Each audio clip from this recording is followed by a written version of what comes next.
pleasure, we welcome the Carolina African American Writers Collective for their 20th celebration. And we're going to, how many of you don't have little orange bios? If you do, we'll hand one. Skip is our amazing volunteer. If you hold your hand up, he will run, because we have a lot of readings, and we're going to let each of them introduce themselves, something we don't normally do, but because we want everybody to have time to read, I'm going to go ahead and, Mr. Moore, are you going to be first or not? Who wants to be first? Okay. Welcome, the African American Writers Collective. I don't think we have a lot of time to give the history, but we're celebrating our 20th anniversary. One thing I will say, Teresa has been with the group early on and back in 1995 and has done quite a bit of work with and for the collective, membership, chairperson, archivists. Also, she and her husband have been very supportive with traveling to various meetings we have and workshop around the state of North Carolina, and then to functions that we've been invited to out of state. So that's probably about all I say, except that early meetings were held at my house, and my wife and our late daughter did a lot of the preparations and preparing the food and everything in the house, had it in order for all of the members, and we would stay there all day. We would meet much longer than we meet at libraries and art centers today. We met for hours and hours, sometimes till dark from the morning. Okay, so I will read 3 pieces because, as you know, we have 7 Carolina African American Writers Collective members on stage. So I will start with maybe 1 or 2 new pieces, and then I will read one from my book, A Temple Looming. I wanted to do some haiku, but probably won't have time for that. Okay, the first poem is titled The Collective, Raleigh, North Carolina, 1996. And it's titled 1996, or has this title, because I looked at one of the photographs of the collective that was taken in my backyard, and so I used that year. So, once again, The Collective, Raleigh, North Carolina, 1996, at the photograph of the Carolina African American Writers Collective. Perhaps the closeness of our shoulders in the kingdom of heat connects the stories of our round brown faces. The thin fingers of pines wave above us, a splotch of sunlight on my house in the photo's backdrop. Only one of us, 11 poets, dons a pair of shades, another one almost 12 years dead. Still all of us let the camera pull us into the photo and project the looming image of the collective in my backyard. A tall trunk behind me in this staggered line of us, some smiling as if told to do so on the brown carpet of straw, our feet crossed or spread into solid stance. Even the one in royal floral hat flashes her ivory teeth, bright welcome toward evening. I want to do one more thing. There are some members of the collective who are in the audience. Would you stand?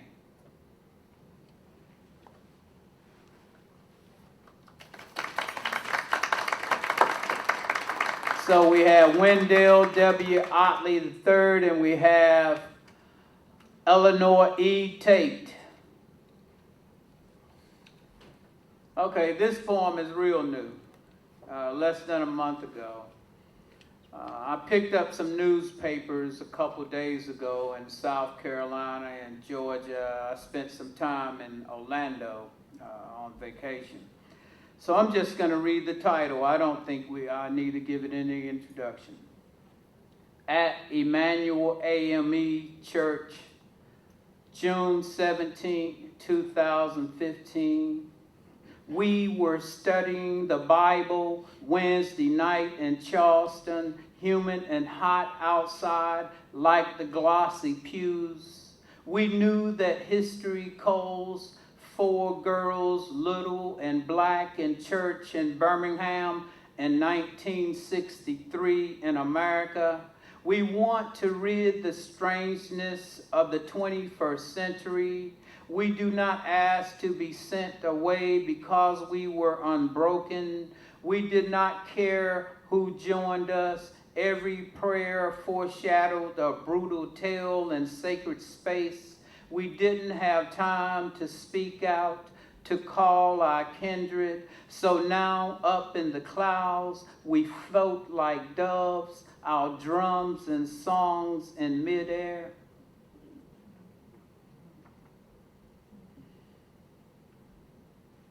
And I end with a poem from a temple Lomi. I have copies if you're interested in getting a copy of the book. The old sycamore's limbs. The old sycamore's limbs hang over the one-lane road I walk.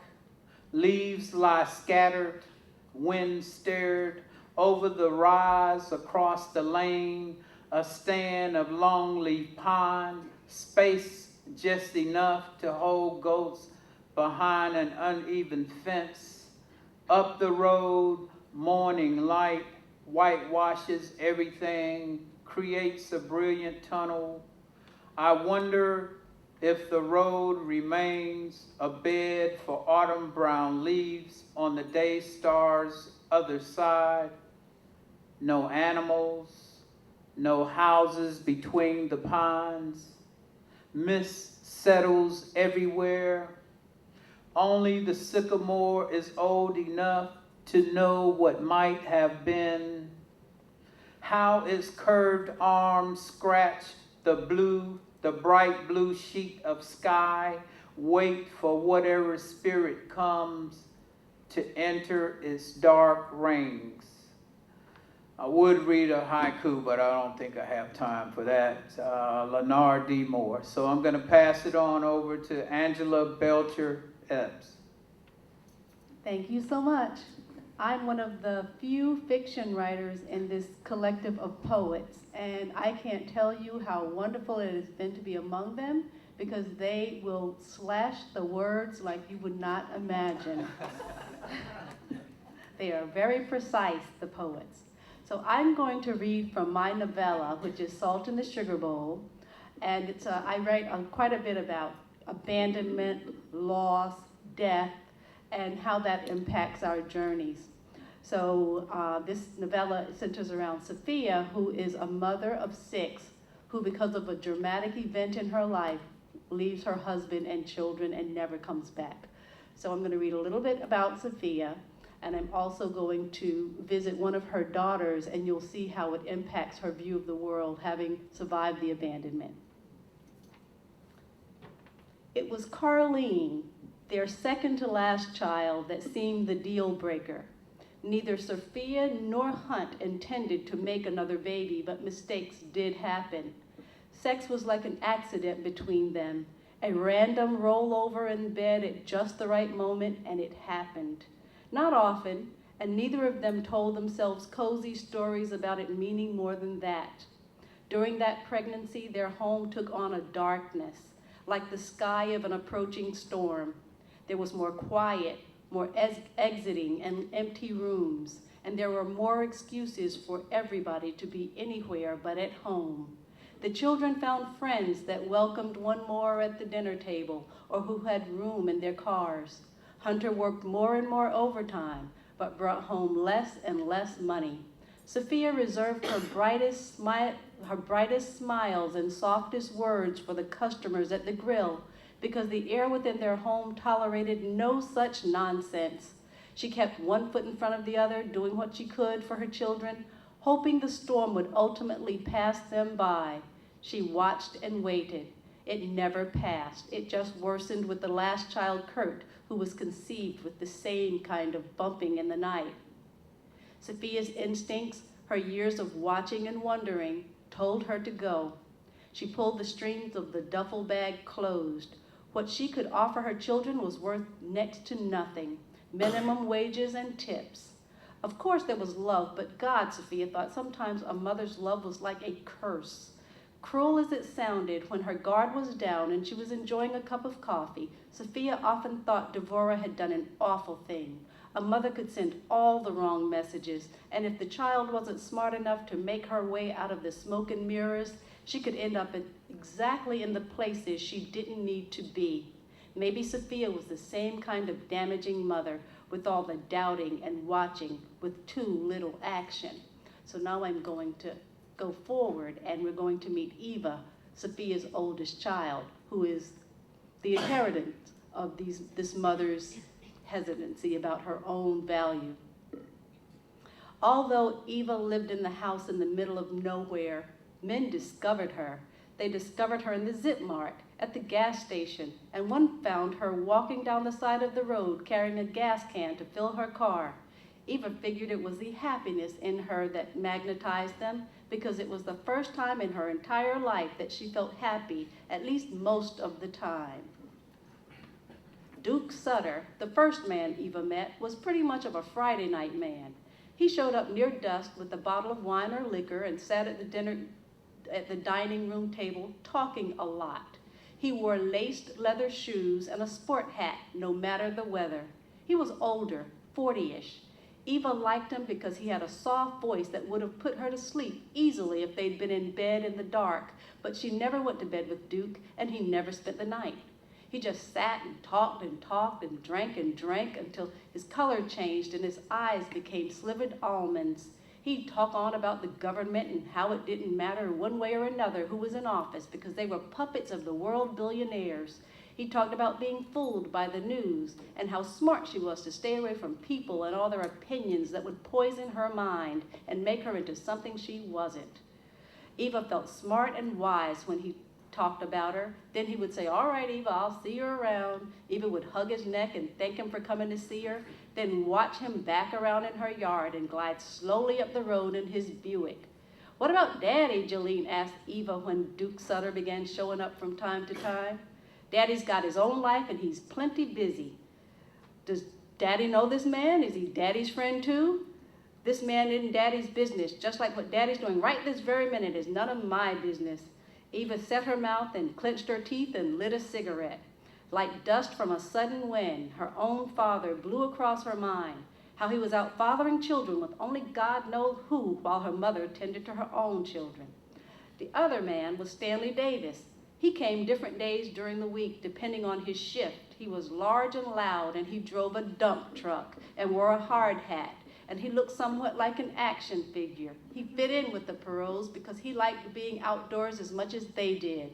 He would pull up in the truck, get out and stand in the middle of the yard, asking or answering questions. Then he might sit in a yard chair and look around at the trees up in the sky and sometimes nod off. From time to time, he'd wheel the kid's banana seat bike unsteadily around the yard with the children chasing him like he was entertainment. After a while, Eva would come out or he would go in, but they never seemed to be in a hurry because he did spend the night. He always took a tub bath, drank a good deal of high C, and went to bed when Eva did. When he stayed, Eva usually got up early and got the children out to school on time. Then Eva and Stanley would go in town and eat country ham and eggs with biscuits. This was all working out just fine for Eva. With a life of her own, she could actually love her husband, Dan, without having to trust him. Eva believed it was the trusting that always got the best of a wife. And I will stop there. Okay. Thank you very much. Angela Belcher-Epps.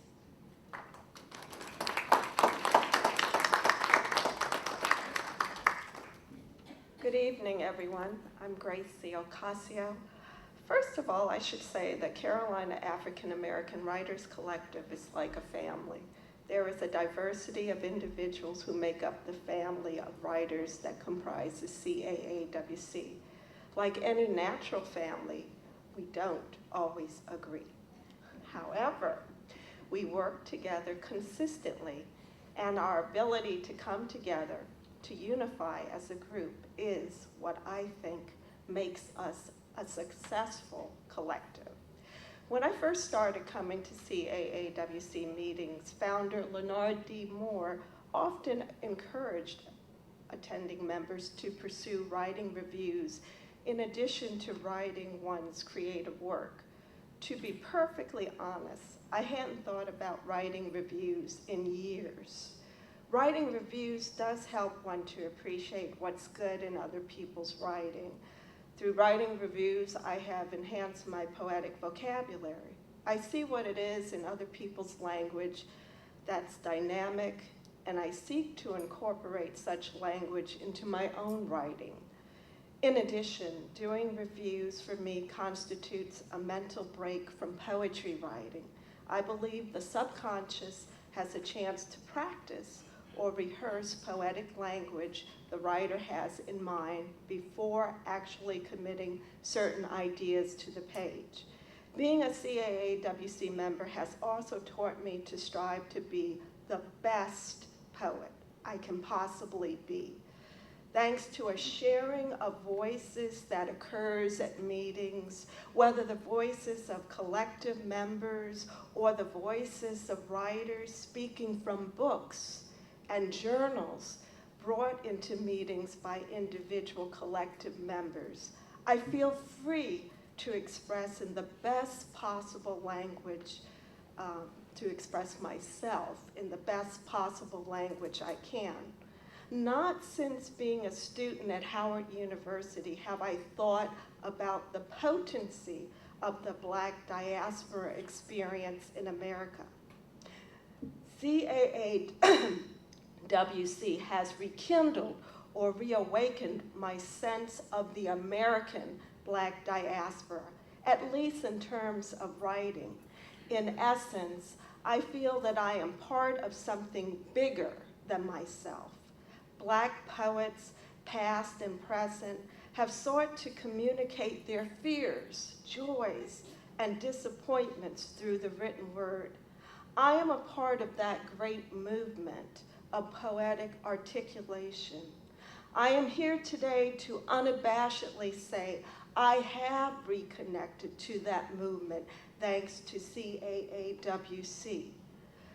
The poem I will present is based on a prompt given to the group by fellow CAAWC member Diane Judge, who asked participants to do a crossword puzzle and then pick out words from that puzzle and incorporate them into a poem. She required us to make verbs out of words that are inherently nouns. So this was a great prompt that allowed me to produce a poem that I would never have produced otherwise. I'd like to also share a poem by Phyllis Wheatley, the first published African-American poet, whose wording from her own poem inspired the title of my poem, We, the Sable Race. And now Miss Wheatley's poem on being brought from Africa to America. 'Twas mercy that brought me from my pagan land, taught my benighted soul to understand that there's a God, that there's a Savior too. Once I redemption neither sought nor knew. Some view our sable race with scornful eye. Their color is a diabolic dye. Remember, Christians, Negroes black as Cain may be refined and join the angelic train. And now my poem, We, the Sable Race. What if we did know why we were chasmed into a prism that we didn't know somebody else was going to make for us? That we middle passaged here in chains, handkerchiefs of blood wound round our faces, as if we couldn't see the bottom of the pit that was the ocean. We got rained on 1,002 times, but we didn't pretend we weren't aware of our surroundings, snared in the mesh of North America. We stenciled ourselves into attics, awnings, altars, crawl spaces, cupolas, outhouses, wash houses, bay and bow windows, barns, beams, damasked walls, sheds, shutters, gutters, anything you want to name. We took a brand iron, seared our souls into each and every stitch of a crevice bestowed on us, as if we knew we had to prove to them that we could lie down in a hovel and transform it into a cathedral, complete with leaded stained glass windows glittering in the night. Thank you.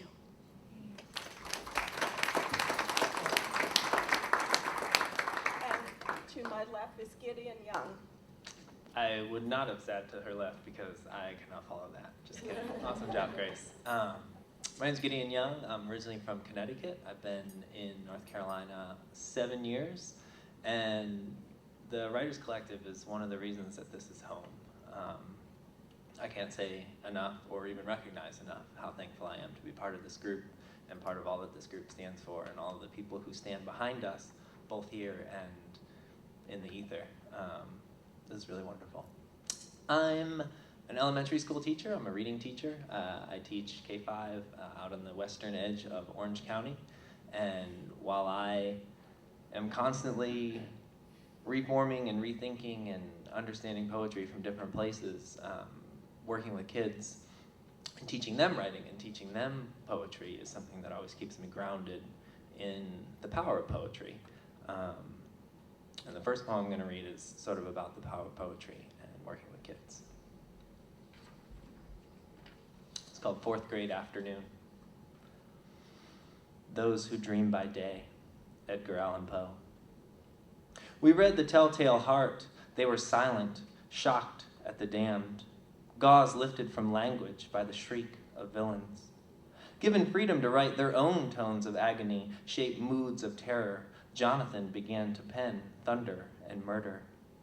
On his page, the power cut out.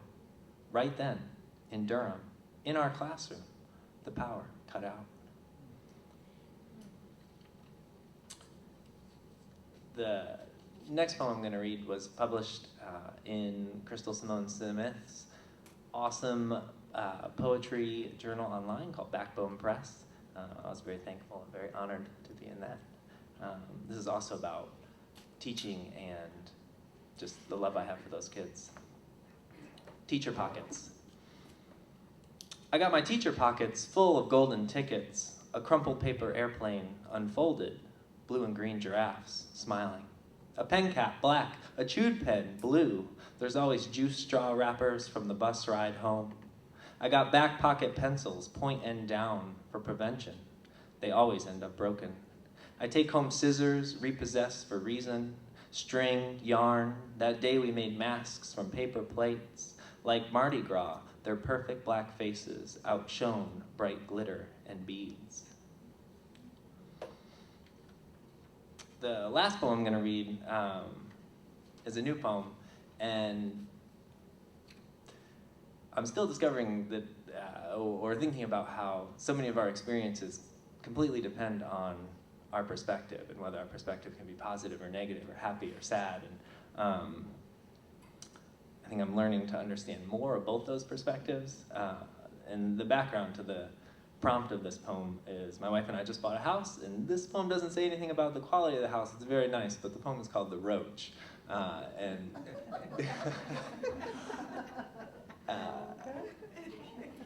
I think it's a poem that kind of talks about a lot of some frustrations I have about people. The Roach. Rejected, squalors in its desolate depression. Look at me, it wants to say. My black coffee iridescence, legs crooked and strong like crickets, wings for emergencies. How I can sustain on oils from a human thumbprint for weeks, not to mention my nuclear infamy, my skitter speed. I only seem to shun light because you are so cruel, your fear blinding, your intricate limbs so quick to violence, murder. Thanks.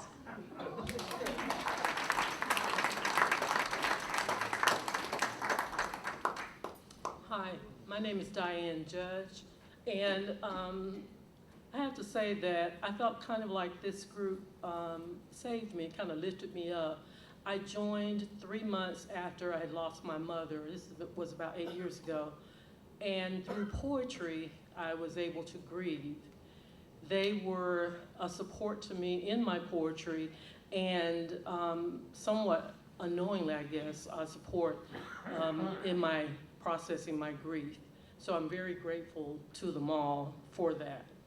Now, in many of my poems, I found myself a voice that I didn't feel I had in 30 years of teaching.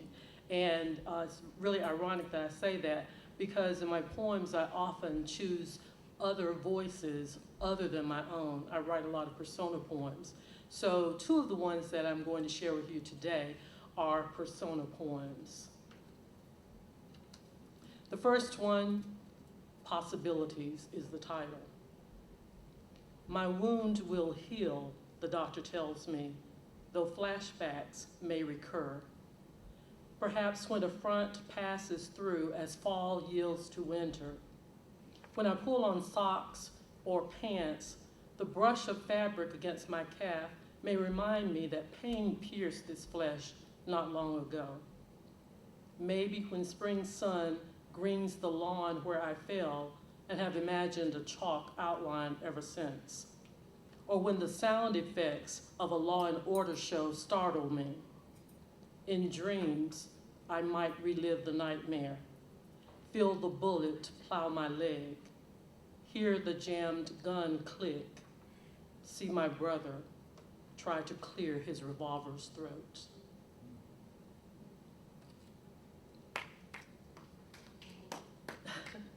The next voice is the voice of an aunt. This one is titled A Second Opinion. The doctor cushioned his predictions with soft saviors like probably and perhaps, told us the baby would avoid eye contact, recoil from hugs, rock himself to sleep in corners, repeat a phrase he'd read or overheard until it scratches our nerves and twitches our fingers, arrange his toys and clothes in precise patterns, protest change with a wave of arrhythmic hands, garble angry words as fierce as ball lightning.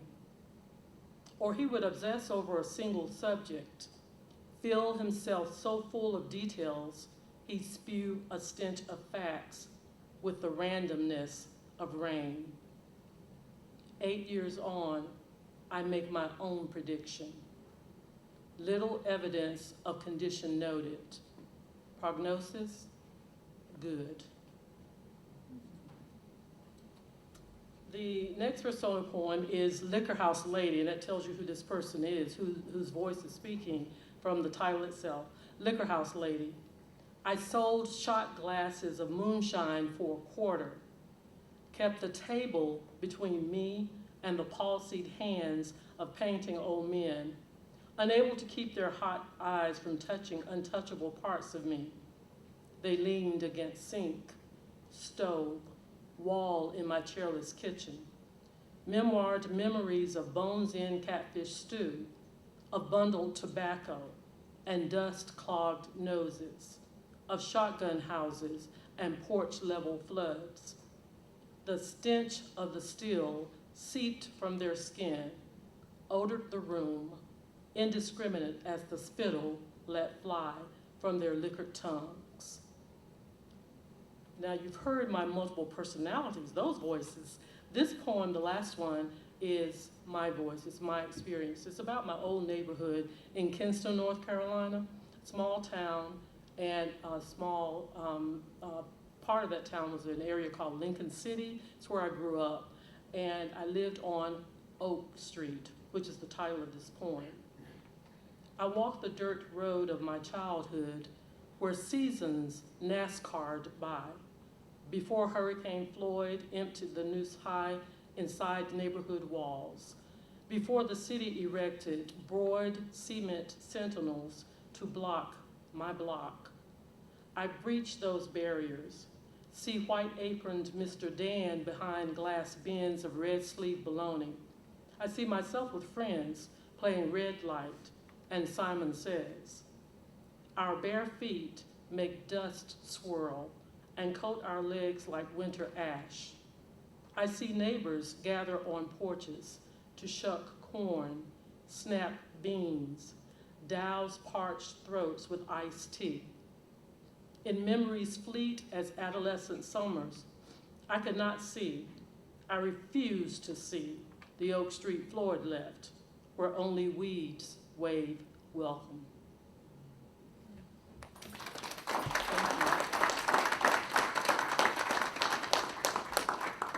Hello, I'm Crystal Simone Smith, and in addition to being a poet, I also operate a small literary press called Backbone Press. You can find more information about that when we sit at the tables back there. I'd like to take this opportunity to publicly thank people from the collective that helped me a lot with the press. A couple of editors, Wendell and Grace, and Teresa and Leonard both serve on the advisory board, so thank you guys very much for your help with that. I'm going to read 3 poems. The first poem I'm going to read is,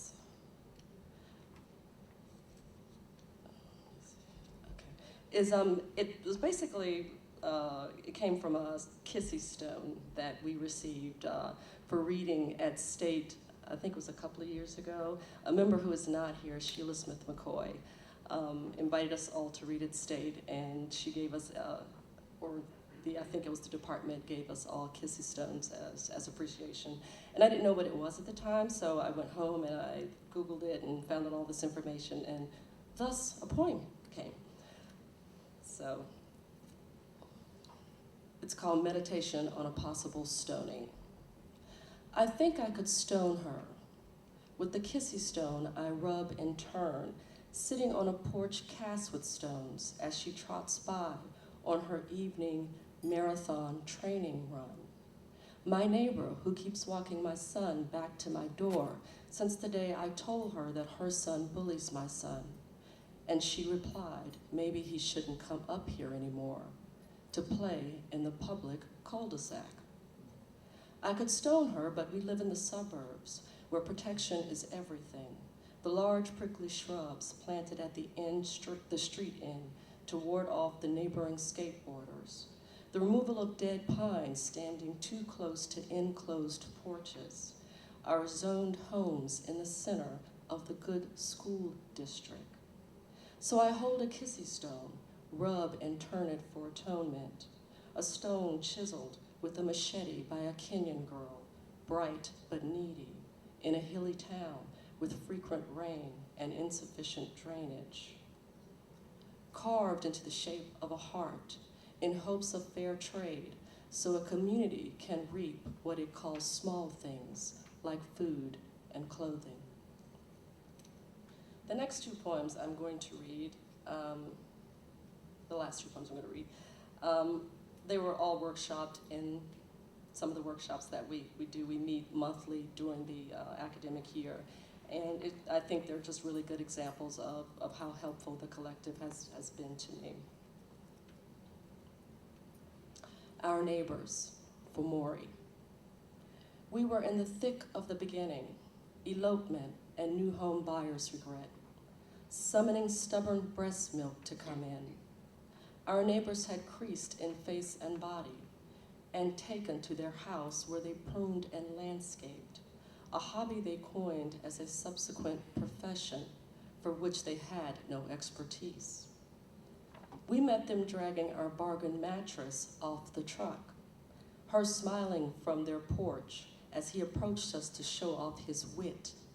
Well, if you need anything, don't ask. We thrived, grew almost younger, chasing a stumbling baby through drifts of russet leaves.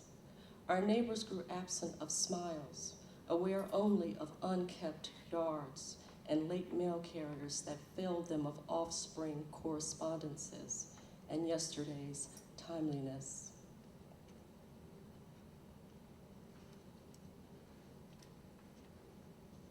And the last poem is called Learning the Heart. This is from All of these are from Running Music, which is a chapbook, my second chapbook, and it's available for sale back there. I learned to distance run the summer I was older, closing a decade's door of poor choices. Still a closet smoker, the morning I bulldozed to the top of Hope Valley's crest. A high rivaling the cigarette after my in-laws visit. I'd been lugging uphill all spring, ungracefully gasping with wincing side spasms. The heart saying screw you whenever it wanted. A fickle muscle I understood better after the crest. The counter notion of downhill recovery, how slowing cues it to relax, how with time it learns to endure.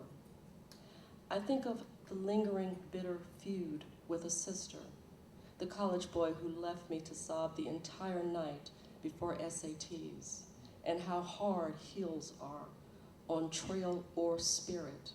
How hard heels on trail or spirit can be on the heart. How at the end of each brutal distance, it tires so, as if I were near death, but I live. Thank you.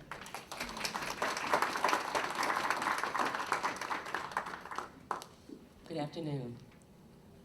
When I think about the collective, I have been involved with them so long, and it's so natural that when summers are here and I don't see them, I long for them terribly, like you do for family that's been gone. And for each member that comes, they are just those people that I take in like they've always been there, like they've always been a part of me. And it is always an honor to be with them, and every day I think about them, and I just love when I send messages to them and hear back from them. So today is particularly special to think that I wasn't counting when I joined the group in 1995. I wasn't even doing numbers. I was just doing poetry. And what a joy it has been to see how much I have amassed and how many wonderful new family members I have acquired. So CAAWC, happy 20th anniversary. The first poem I'm going to read is from African American Review, and it comes from an experience that Lenard Moore, Evie Shockley, one of our members from early on, and I had when we made a trip to Eastern North Carolina. And this is dedicated to Leonard and Evie. November morning turns Jubilee when black velvet night retreats like rope-pulleyed curtains parting. Sun rises red, then yellows, flickers along the tree line, covers Carolina cotton fields before harvest. Raised like battle swords against the big house, silver rays illuminate the 6-acre lawn, tended by an icon preserved from days past. The slump-shouldered man whose aging brown face bows in 21st century obedience as he rakes leaves beneath my shuttered window. In this antique room with cane-bottom chairs, drop-leaf tables, 4-poster canopied bed, I've kept fitful sleep, burned lamps like torches on tabletops amidst whisper sounds. Death clocks ticking, ticking, as ghosts stocking-feeted their way along the spiral staircase just beyond my door, locked, a chair jammed beneath the knob. On the evening past, this plantation house revealed dark secrets, specters rapping against outside doors, an apparition floating through passageways, a thin-haired old man wearing a long white nightshirt, come back from the grave, no doubt bothered that free-born Negroes are guests here, seated and served at a table once reserved for those privileged to decide fates through bills of sale, drawn up and signed over dishes prepared by Negro cooks.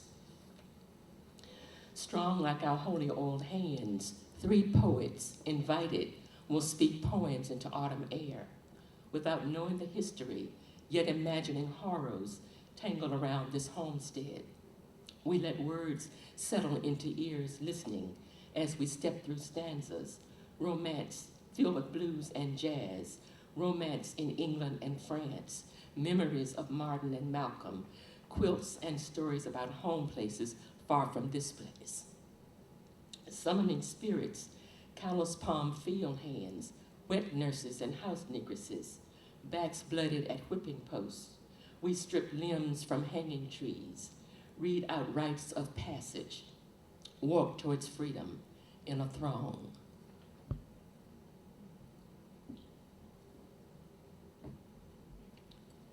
The second poem I'm going to read, I read in memory of Dr. J.A. Johannes, a noted poet who just passed away. And a number of members of the collective, he published our work in an anthology last year called Black Gold. So I want to read this poem in memory of him and, of course, thanks to him. Black, the most dangerous word in an accuser's arsenal. Don't believe it?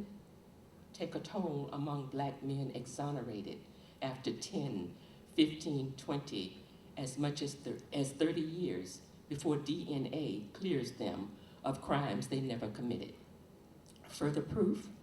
Ask the black man who might have been barely known outside his town until conveniently he matched a composite sketch drawn up to give face to some make-believe lowlife that Susan Smith claimed carjacked her at a stoplight, vanished with her 2 car-seated sons she later confessed to drowning. Still in disbelief? Converse with brothers pulled over alongside California freeways and roads, on most anywhere, late nights and other times, because cops decide they don't look like the types that lawfully belong behind the wheel of certain models of cars.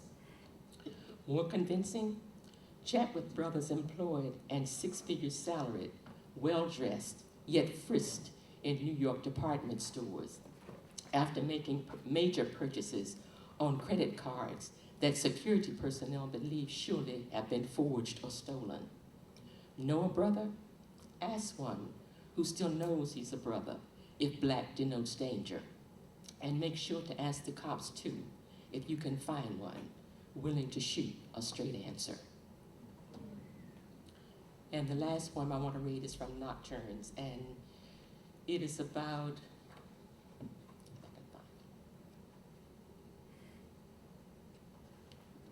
some of the folk medicine that people in the rural community where I grew up believed in using, and they believed in, if you got a bee sting, there was no such thing as alcohol or sea breeze. You get you 3 weeds and crush them and put them on a bee sting. So this is called 3 different kind of weeds. A home remedy, ingredients gathered from the yard: clover, hoppergrass, rabbit tobacco. Won't much matter what kind, so long as they clean. Pinched from green stems, crushed between fingers and thumb, rolled up like a wad, rubbed on bare skin. Ready relief for the sting: wasp, yellow jackets, sweat beads, leave behind. Thank you.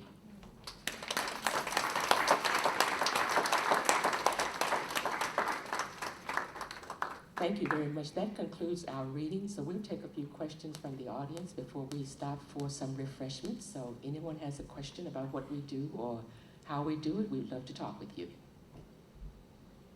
Yes. What, if any, has been the impact of, what, if any, if anything, has been the impact of the rap reality, rap music, which is like a type of oral tradition? For me personally, I would say good rap is poetry. Well, for me personally, I don't think I do much with rap music or that I can say rap music has influenced what I do. In my work, I've been mostly influenced by the voices of the people that I grew up with in rural Virginia who sat on the porch, and they were storytellers. And they were not so much trying to convey anything through rhythm or music. It was just the practical everyday knowledge of life and the memories of ancestors and the memories of work and the advice they gave young people for going forward with their lives that has influenced what I do. And I write knowing that I have that background of the voices that were behind me. I write to give voice to the voices that had not the ability to write, nor the permission for the ancestral ones who were in slavery that were never permitted to learn how to write. So I write to give voice to the voiceless. Speaking of voice, I would agree that many students I work with want to write in the style of hip-hop poetry or in the style of hip-hop or rap.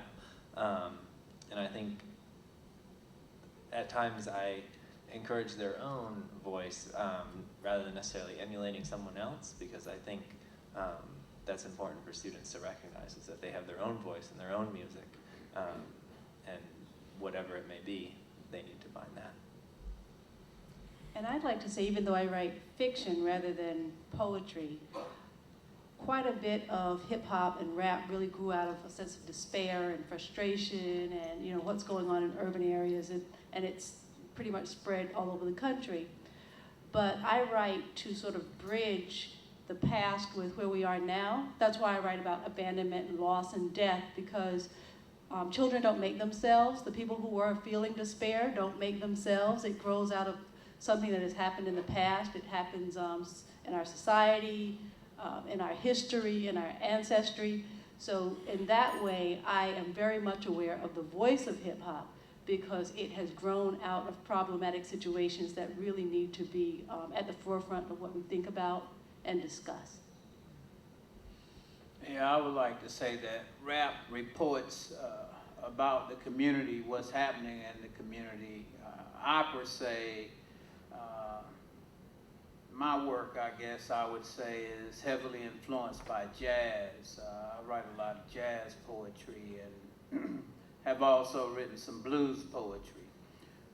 But rap has a lot of poetic elements in it, good rap. But I would also like to say, I didn't say this when I read or before I read because I was rushing for time. I too teach. I think probably all of us up here teach or have taught. I'm an associate professor of English at the University of Mount Olive, and I've taught there, well, I guess 10 years now. And I teach poetry writing, advanced poetry writing, advanced fiction writing, African-American literature, public speaking, and sometimes comp. I've also taught at NC State, Shaw University, and then when I was in grad school, I taught at A&T. And I taught 1 year of high school English at Enloe High School. So, I mean, we may not announce it, but you can bet all of us probably have taught. And I think that influences one's work. At least I feel that it does my work. So what we try to do with our work is report, document, and find meaning within the world in which we live. And hopefully music is in that work. I was going to comment after the sister again, when you were talking about stories. When I was a little girl, my mother used to tell lies, you know, when they would come out in the field. Families were huge, so she said they would be on the fence. You tell a lie, you tell a lie. Wonderful time. Even before I picked up Hurston's book, my mom had already influenced me. So my question is, I'm a retired high school English teacher, and I've been down in Durham a short time. Are you guys working with students at all to influence them or to help the students? Because when I substitute teach too sometimes, and when I'm in a classroom here, and I think I'm from an urban area, I notice there is absence of African American literature, and I'm blown away by that. I'm totally blown away by that. I taught high school English for 30 years, and one of the saddest things to me about teaching in the public school system, now given I've been away from it for about 8 or 9 years, I retired about 8 or 9 years ago, but one of the saddest things was the focus on testing. And you are compelled almost to focus on that and the end results of that to the exclusion of other things. When I first started teaching, one of my co-workers, I remember in particular did this, she's seated in the audience back there, Fern Dixon, would often have a poet, Philip Shabazz, is that correct, Fern? Philip Shabazz come to her classroom and teach poetry. We had time to teach poetry. We had time to study more works in depth. But now there's very little of that. Now, one of the other concerns you mentioned was about African American literature. Another thing we were focused on was the Western canon, and that was basically what people joke and say dead European authors or dead white males, because that was what you were given to teach. Those were your supplies. They were the ones in the books. And because of the time, because of testing, there may not be as much of a diversity in literature teaching as you might want it to be. It is a problem. It has been an ongoing problem. And I wish I had an answer for you. I do not. I do know that there are poets who are available to go into the schools and to teach, and who do that. There are writers who go into the schools to teach and who do that. I have not personally gone back since I joined this group after I retired, but I do know there are people who do that, but I also know that it's very tough because the focus of the school system is a 4-letter word, test. I too have taught in the schools for quite a long time. In the 80s, 90s, part of the 2000s. I was a writer in residence for the Wake County Arts Council, then the United Arts Council of Raleigh and Wake County. So I've done that work for a long time.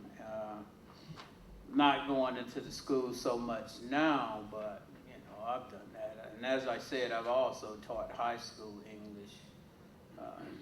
And then during the summer, Dr. Helen C. Otha would bring me into St. Augustine's College at that time, university now, to teach workshops for the students. Not just college students, there were younger students from the community, you know, teenagers or 12 or however. Could you bring African American literature when you taught? Can you repeat the question? What was that? Were you, in your experience, were you able to bring African American literature into the classroom? I got you. Of course, I use Langston Hughes' work a lot as a model. So Hughes, and then Gwendolyn Brooks.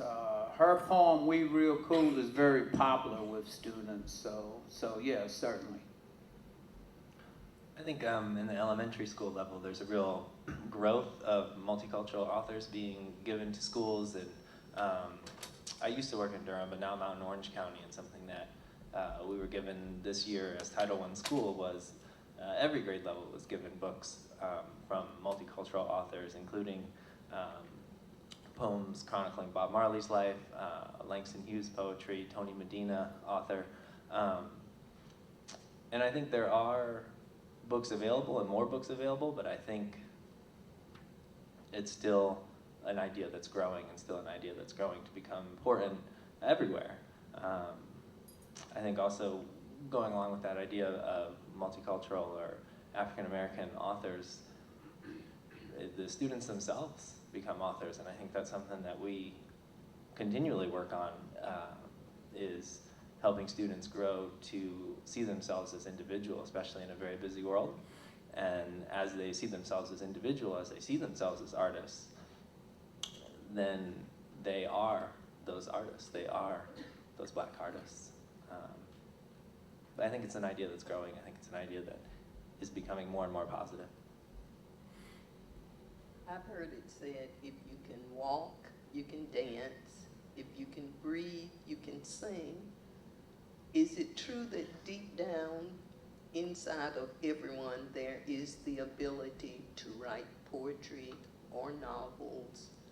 Or are there some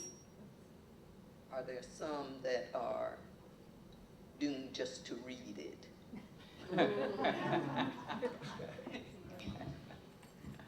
Well, I think it takes all kinds to make the world, and I think I'm very much a person who believes in finding your own destiny.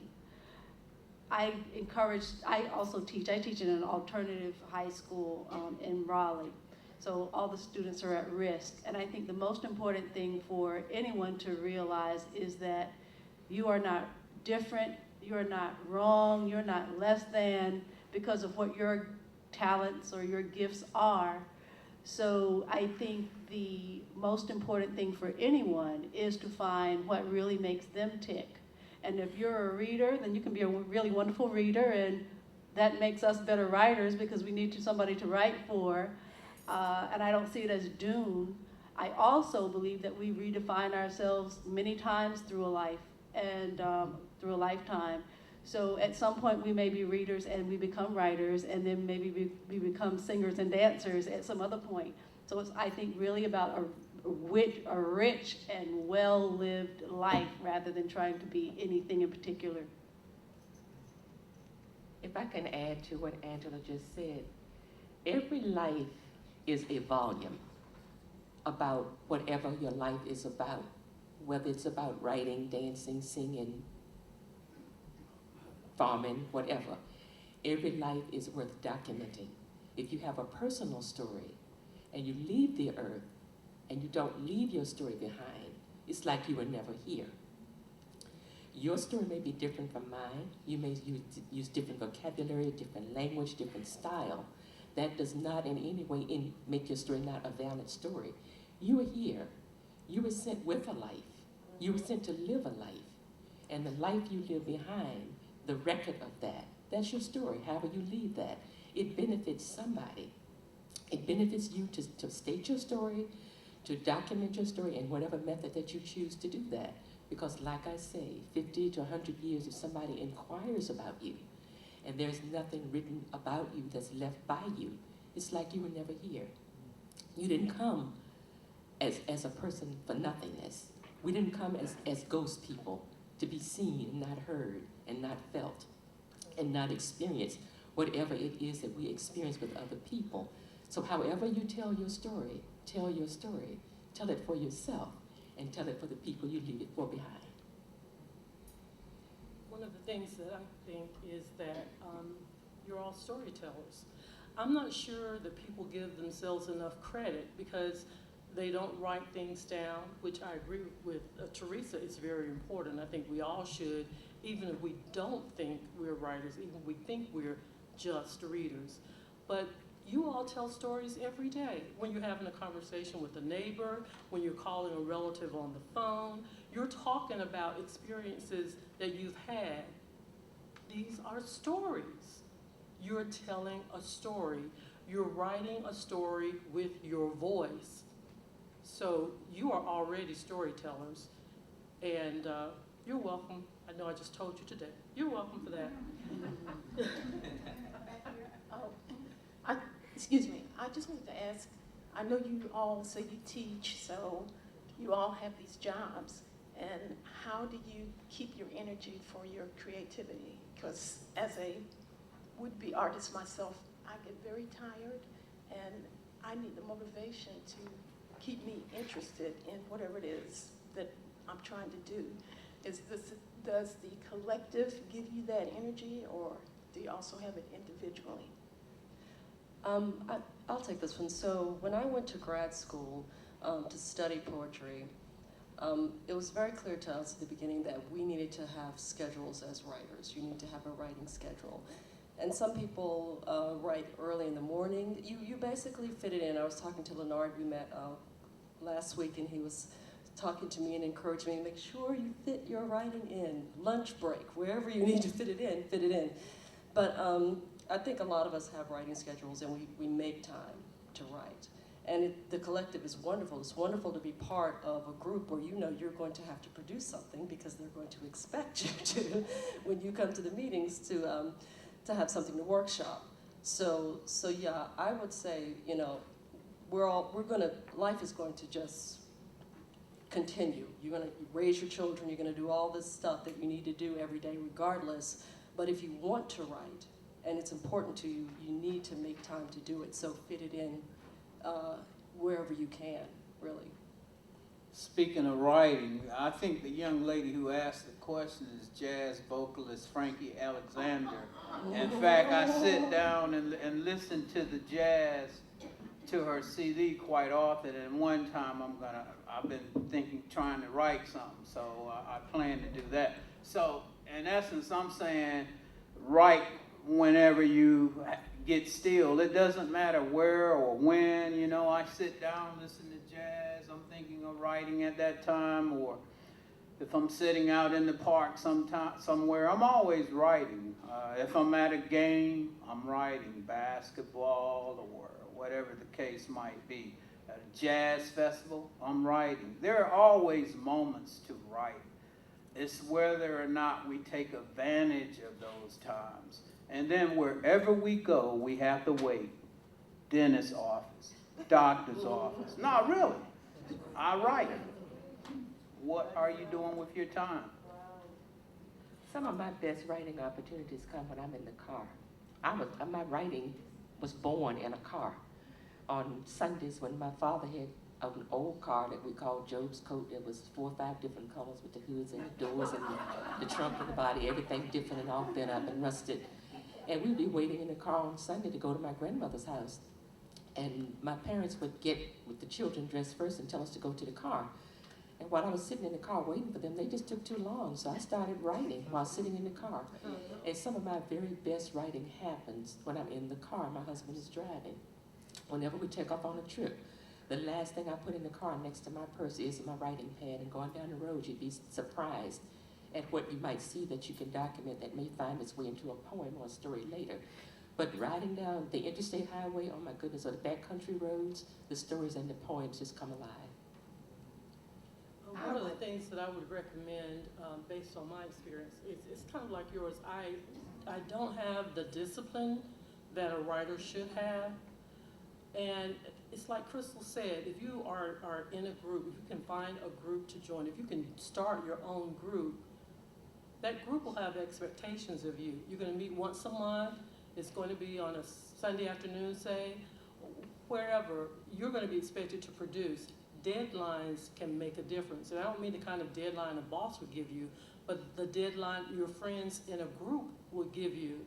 You know the meeting day, so you know you have to have something to share with them that they can help you polish and hone. And that helps me tremendously because I am the queen of procrastination.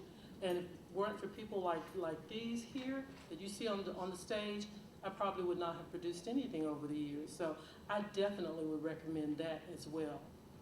I just want to piggyback on what Diane is saying, that being a writer is a very lonely experience. It's a lonely vocation, if you will. So whether you join a group or you go to a writing conference or festival, it's very important to get out, to network, meet other writers, because let's face it, society is not really going to advocate for you. It's not going to pat you on the back and say, wonderful, you're a writer. Who cares, you know? Honestly, people rather hear about an attorney, a doctor, you know, a basketball player. It's ridiculous, you know, what people emphasize or what the culture exalts, the people, the pop singers, you know, anybody but a writer. So please do yourself a favor and take the step and get out, get a subscription to Poets and Writers magazine and find out where writers meet, where the retreats are, where the colonies are.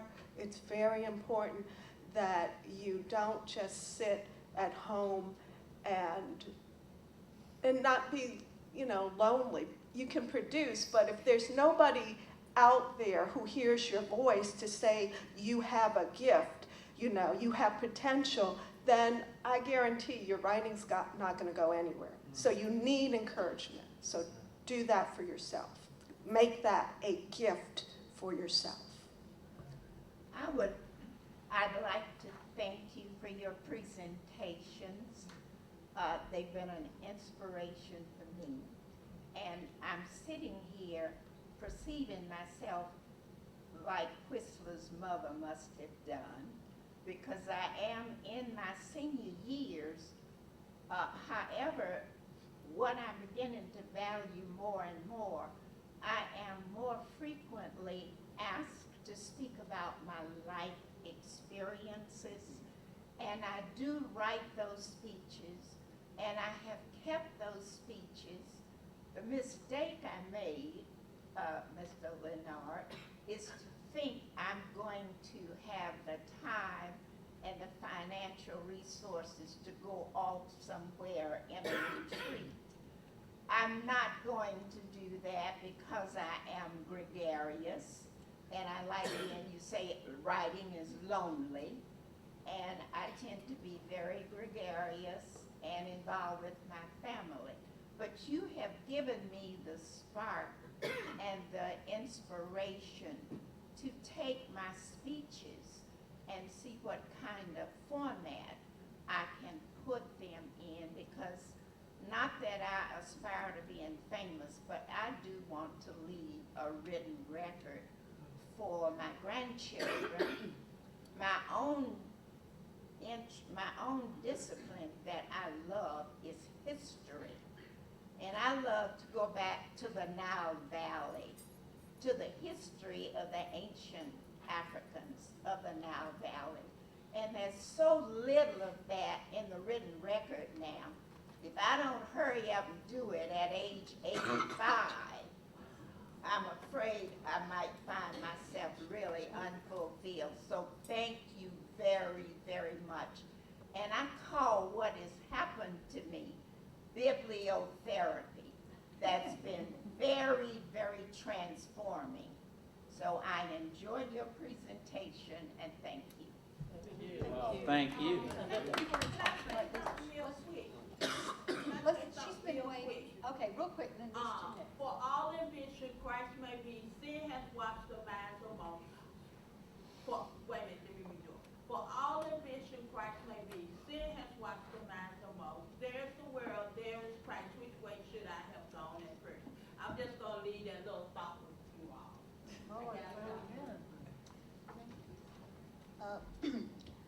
You have inspired me as well. I write some of my best sermons. I'm not a minister. I write some of my best sermons in the mornings when I am taking a shower. And I've asked my son to get me something where I can record them so I can write them down.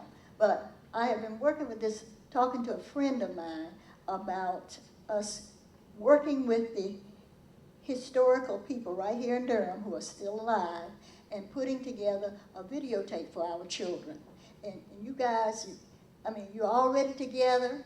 Would you consider seeing them? I work with the Golden Eagles at North Carolina Central University. Those people can tell some stories about Durham that our children need, because they need a purpose in life. And they need to understand their history. They do not. As a teacher, I can tell you they're a bunch of bums because they don't know that they don't have to be. They don't realize how smart they are and what they can do. And we, the teachers, the ones who've retired, the ones who are still out there, they need people like you. If you could get together and see these people before they're gone, we're losing them. I tried very hard to talk my daughter into allowing me to take the children to meet Dr. John Hope Franklin. She said, okay, I will, and something came up and she didn't. So when we had a thing at Central, I went and met him. They could have talked to him, a wonderful piece of history, but now he's gone. There are still quite a few of them still left who lived that life. It's like this 85-year-old lady right here. We need those people to tell the story, and you need to put it on video because the kids will watch. The first thing my children always ask me when we read a good story in the book is this real? We had Sharon Draper at Lowe's Grove Middle School. What did they ask her? Were these your students you're writing about? So they will pay attention. And I'd love to help anybody who wants to help me, anybody else, so that we can do that before we lose these historical figures. In Durham, if you notice, they don't want to talk about us, whether we are good or bad. If we do not talk about ourselves and let our children know the truth, we're going to lose them. Anybody that hasn't talked yet? Okay, last two. Then we'll have refreshments and book sales. My question is directed to the fiction author, because I think it impacts on even the poetry.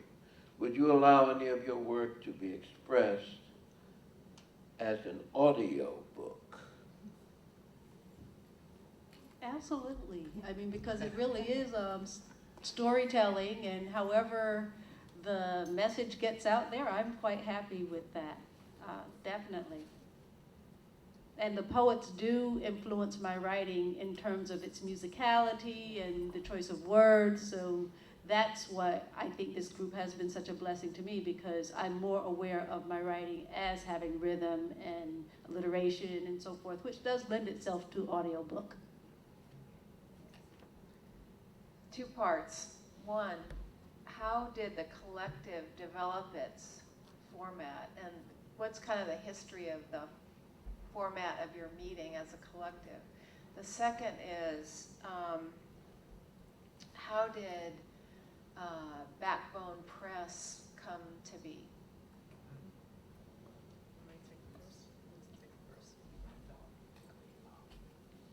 So how did the collective come about? Well, the format of your meeting, what have been some of the developmental stages? What caused the changes? The second